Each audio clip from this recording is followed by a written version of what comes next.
કવિ વીર નર્મદની જન્મજયંતિ નિમિત્તે વડોદરા મહાનગરપાલિકા દ્વારા શહેરના કારેલીબાગ વિસ્તારમાં આવેલ L&T સર્કલ ખાતે કવિ નર્મદની પ્રતિમાને પુષ્પાંજલિ અર્પણ કરવામાં આવી હતી। આ કાર્યક્રમમાં શહેરના પ્રથમ નાગરિક મેયર પિંકીબેન સોની તેમજ સ્થાનિક નગરસેવકો ઉપસ્થિત રહ્યા હતા। વીર કવિ નર્મદા શંકર લાલશંકર દવેની જન્મજયંતિ નિમિત્તે વિચારોની આંધીને ઇતિહાસ સર્જ્યો, જેમણે ગુજરાતી ભાષાનો પહેલો શબ્દકોશ આપ્યો। કવિતાઓ, નિબંધ અને લેખનોમાં સત્ય, સંઘર્ષ, ટેક અને નેમથી સાહિત્ય અને સમાજમાં અમૂલ્ય પરિવર્તન આણ્યું એવા વીર કવિ નર્મદને યાદ કરીને ત્યારે ગુજરાતી સાહિત્યની અસ્મિતાના પ્રતીક અને પ્રખર સુધારવાદી કવિ સાહિત્યકારની છબી આપણી સામે તરવરી રહે છે। તેઓ કહે છે કે મને ફટાફટ ઇંગ્લિશ ના આવડવાનો અફસોસ નથી, પણ કટાકડ ગુજરાતી આવડવાનો ગર્વ છે।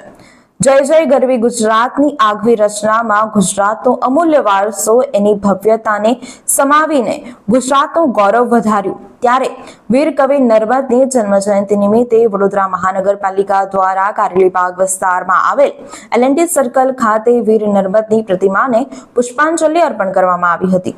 કાર્યક્રમમાં વડોદરાના મેયર, નગરસેવકો ઉપસ્થિત રહ્યા હતા। કવિ નર્મદા શંકર, જેમનો જન્મ સુરતમાં થયો હતો, કહે છે કે અર્વાચીન યુગનો પ્રારંભ જો થયો હોય તો કવિ નર્મદા શંકરના સમયથી થયો। પુનર્લગ્નના વાતો કરનારનો પડછાયો પણ નહીં લેનાર, એ સમાજના એ સમયમાં ક્રાંતિનો વિચાર લાવનાર કવિ નર્મદ જ હતા। અત્યારનો યુવાન જે કરવા માટે 100 વખત વિચારે તે કવિ નર્મદે આજથી 100 વર્ષ પહેલાં કરી બતાવ્યું હતું। દાંડિયો પત્ર દ્વારા તેમણે સમાજના ભલભલા ચમરબંધીની અંતરંગ વાતો બેધડક રીતે લોકો સમક્ષ દાંડિયો પત્ર લખીને રજૂ કરી હતી। કવિ નર્મદ જે ખરા અર્થમાં કવિતા, જેમાં કવિતા આપણે જનરલી કવિતા રાસ, છંદ, પ્રાસ વગેરે દ્વારા કવિતાને આકલન કરતા હોય છે, પરંતુ તેમના દ્વારા હૃદયના ભાવો, સ્નેહ અને લાગણીને રજૂ કરતી કવિતા ખરા અર્થમાં ખરી કવિતા તો હૃદયમાંથી નીકળતી હોય છે। એવો વિચાર પણ જો સાહિત્યની દુનિયામાં કોઈકે આપ્યો હોય ને તો એ આપણા કવિ નર્મદ હતા। વડોદરા મહાનગરપાલિકા દ્વારા દર વર્ષે કવિ નર્મદજીના જન્મજયંતિ પર આ રીતે પુષ્પાંજલિનું કાર્યક્રમનું આયોજન કરવામાં આવતું હોય છે।